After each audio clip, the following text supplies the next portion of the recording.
जी, तो आज का जो हमारा लेक्चर है वो है डेटाबेस मैनेजमेंट सिस्टम पर, ठीक है? तो डेटाबेस मैनेजमेंट सिस्टम क्या है, हम ये आज देखते हैं, ठीक है?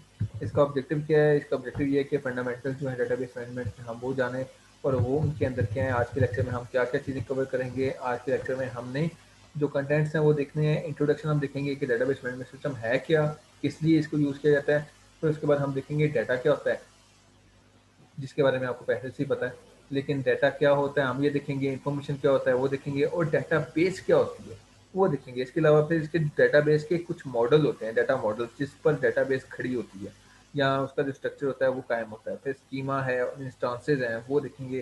फिर कंपोनेंट देखेंगे डेटाबेस मैनेजमेंट सिस्टम के कि वो कौन से डेटाबेस सिस्टम के कंपोनेंट्स क्या हैं, डेटाबेस मैनेजमेंट सिस्टम क्या है और डेटाबेस क्या है, इन दोनों को जानेंगे कि वो क्या चीज़ है। फिर डेटाबेस एडमिनिस्ट्रेटर क्या होता है, डेटाबेस लैंग्वेजेस कौन सी हैं, डेटाबेस सिस्टम आर्किटेक्चर क्या है। इसके बाद एडवांटेजेस देखेंगे, फ़ायदे क्या होते हैं हमें डेटाबेस यूज़ करने के और इसके नुकसान क्या हैं, ठीक है। इसके अलावा माइक्रोसॉफ्ट एक्सेस जो है वो डेटाबेस की एग्जांपल्स में से आ जाती है आपके पास कि डेटाबेस सिस्टम मैनेजमेंट सिस्टम जो है उसकी एग्जांपल में आपके पास माइक्रोसॉफ्ट एक्सेस है, ठीक है। इसके बाद application of database management system की बात करेंगे कि क्या कहाँ कहाँ डेटाबेस मैनेजमेंट सिस्टम अप्लाई हो रहा है। तो इसकी तो पहले मैं बात करूँगा, डेटाबेस मैनेजमेंट सिस्टम हर जगह पे अप्लाई हो रहा है बेटा। जहाँ पर भी आपके पास कंप्यूटराइज़्ड सिस्टम है, बैकएंड पे आपका डाटा कहीं पे भी स्टोर हुआ हुआ है और डेटाबेस मैनेजमेंट सिस्टम के थ्रू स्टोर हुआ हुआ है डेटाबेस में, ठीक है? तो अब जानते हैं, देखते हैं कि डेटाबेस है क्या? डेटाबेस मैनेजमेंट सिस्टम डीबीएमएस क्या कहते हैं? It stand for database management system. ये डेटाबेस मैनेजमेंट सिस्टम है, ठीक है? और इसमें क्या होता है, डेटाबेस मैनेजमेंट सिस्टम जो है वो क्या है? यार वो एक सॉफ्टवेयर है, ठीक है? वो क्या है? वो एक सॉफ्टवेयर है जिसमें हम डेटाबेस को क्रिएट भी कर सकते हैं, ऑर्गेनाइज कर सकते हैं और मैनेज कर सकते हैं, ठीक है? डेटाबेस को हम क्रिएट कर सकते हैं, ऑर्गेनाइज कर सकते हैं, मैनेज कर सकते हैं। अब डेटाबेस क्या है ये आगे जाके हम देखते हैं डेटाबेस है क्या। अभी नहीं बताऊंगा, बाद में थोड़ी देर बाद बताता हूँ ताकि कंफ्यूज ना हो। डेटाबेस समझ लो एक चीज़ है जिसको हम क्रिएट कर सकते हैं, ऑर्गेनाइज कर सकते हैं यानी तरतीब दे सकते हैं और उसको मैनेज भी कर सकते हैं, ठीक है? उसकी मेंटेनेंस वगैरह भी कर सकते हैं। यानी डेटाबेस सिस्टम के थ्रू डेटाबेस जो है वो कंट्रोल होगी, क्रिएट होगी, ऑर्गेनाइज होगी और मैनेज होगी। तो डेटाबेस मैनेजमेंट सिस्टम जो है यानी कि ये एक सॉफ्टवेयर है जिसके अंदर क्रिएट कर सकते हो डेटाबेस को, ऑर्गेनाइज कर सकते हो, मैनेज कर सकते हो। इसकी एग्जांपल बिल्कुल ऐसी है जैसे अगर आपने माइक्रोसॉफ्ट वर्ड में डॉक्यूमेंट्स क्रिएट करने हैं ना, तो मैं अगर आपको कहूँ कि बेटा एक डॉक्यूमेंट क्रिएट करो, एक लेटर लिख के दो मुझे, ठीक है? तो अगर आप वो लेटर लिख के देते हो और वो इलेक्ट्रॉनिक लेटर लिखते हो ना, मतलब कंप्यूटर के ऊपर लेटर लिख के देते हो, तो आपको एक पेज चाहिए लेटर लिखने के लिए। तो वो पेज आपको कहाँ से मिलेगा? वो पेज आपको माइक्रोसॉफ्ट वर्ड से मिलेगा। तो माइक्रोसॉफ्ट वर्ड जो है वो सॉफ्टवेयर है जो आपको पेज प्रोवाइड कर रही है और उसके अंदर लिखने के तरीके भी बता रही है, ठीक है? अब मैं अगर कहूँ कि जो पेजेस हैं वो माइक्रोसॉफ्ट वर्ड से क्रिएट होते हैं, मैनेज होते हैं, ऑर्गेनाइज होते हैं, तो ये गलत बात नहीं है। इसी तरह से डेटाबेस जो है वो डेटाबेस मैनेजमेंट सॉफ्टवेयर जो है, ठीक है, उधर से क्रिएट होते हैं, ऑर्गेनाइज किए जाते हैं और मैनेज किए जाते हैं। डेटाबेस जो है वो डेटाबेस मैनेजमेंट सॉफ्टवेयर के थ्रू क्रिएट होती है, ऑर्गेनाइज होती है और मैनेज की जाती है। समझ आ गई बात?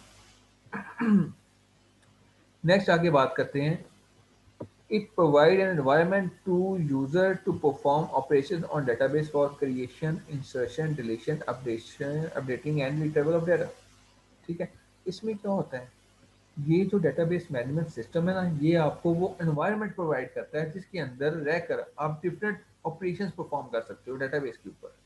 जैसे कि डेटाबेस को क्रिएट करना, डेटाबेस बेस के अंदर कोई एक नया रिकॉर्ड इंसर्ट करना, किसी रिकॉर्ड को फाइंड आउट करके उसको डिलीट करना, किसी रिकॉर्ड को फाइंड आउट करके उसको अपडेट करना या किसी रिकॉर्ड को फाइंड आउट करना यानी रिट्राइव करना, ये काम आपके डेटाबेस मैनेजमेंट सिस्टम के थ्रू होगा आपकी डेटाबेस के अंदर। यानी इसकी अगर मैं एक एग्जांपल दूं आपको प्रैक्टिकली,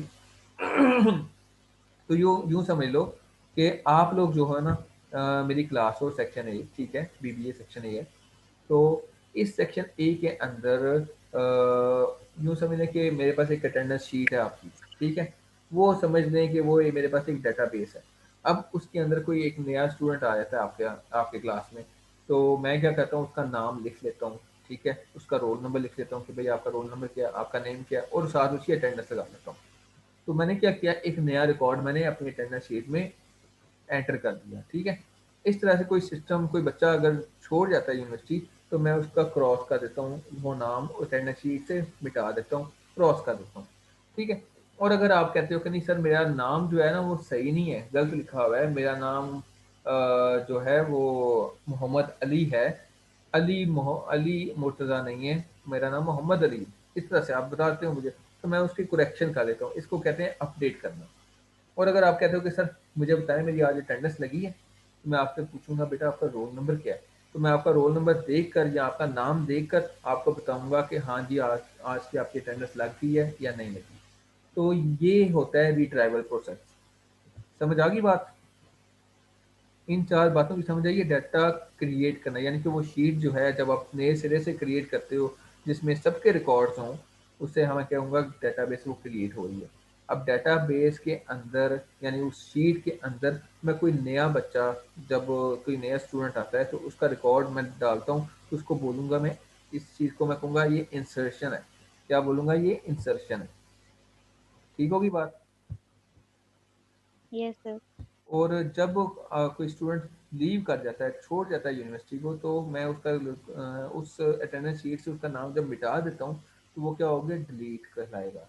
और अगर कोई कहता है कि सर मेरा नाम ये नहीं ये है, मुझे चेंज कर दे नाम, आप अली मुर्तज़ा कहते हैं, मेरा नाम मोहम्मद अली है, अली मुर्तज़ा नहीं है, तो मैं क्या करूँगा, उसका नाम मुर्तज़ा काट के शुरू में मोहम्मद और अली लिख दूंगा, मोहम्मद अली हो गया नाम उसका। और अगर कोई कहता है कि मुझे भाई सर आज की बताया मेरी अटेंडेंस लगाई है आपने नहीं लगाई, मैंने मुझे नहीं याद कि मैंने बोली है या नहीं, आपने लगाई या नहीं लगाई, मुझे लगता है कि आपने लगाई नहीं वगैरह वगैरह, तो मैं क्या करता हूँ, मैं अटेंडेंस शीट देखता हूँ, उसका रोल नंबर देखता हूँ, उसका नाम देखता हूँ, तो उसके अगेंस्ट मैं उसकी प्रेजेंस देख लेता हूँ कि लगी हुई है कि नहीं लगी, ठीक है। तो अगर लगी हुई है तो वो तो भी, नहीं लगी तो भी, दोनों सूत्रों में मैं क्या कर रहा हूँ, डाटा रिट्राइव कर रहा हूँ, देख रहा हूँ, फाइंड आउट कर रहा हूँ। तो इस प्रोसेस को रिट्राइवल ऑफ डाटा कहते हैं। अगर मैं पूरी की पूरी शीट क्रिएट कर रहा हूँ तो उसको क्या कहूँगा, क्रिएशन। कोई नया रिकॉर्ड एंटर कर रहा हूँ, इंसर्शन कहेंगे। कोई मौजूदा रिकॉर्ड को डिलीट कर रहा हूँ या खत्म कर रहा हूँ तो वो डिलीट है। और अगर किसी रिकॉर्ड को के अंदर कोई चेंजेस कर रहा हूँ तो वो अपडेशन है। और किसी रिकॉर्ड को फाइंड आउट कर रहा हूँ तो वो रिट्राइवल प्रोसेस है।